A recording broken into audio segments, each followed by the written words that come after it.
Good day! Today, ipapakita ko sa inyo ano yung mga application na kailangan natin para makapag-transact tayo ng maayos sa ating Paynet coin. Right? So, una, dapat meron ka nitong AFF 2024. Then, paano makapag-add to home screen nitong ating dashboard? Punta ka lang doon sa taas, sa upper right, click mo yung 3 dot na yon, makikita mo doon sa baba, merong add to home screen. Okay, click mo lang yon, matik yun, magkakaroon ka na ng ganitong parang application dyan sa yung cellphone. Next, download ka sa Play Store or App Store ng FMC Pay Exchanger ng ating company. Okay?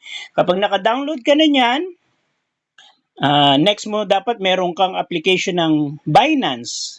Alright? Kung wala ka naman pang Binance at gusto mo naman Bybit, pwede rin.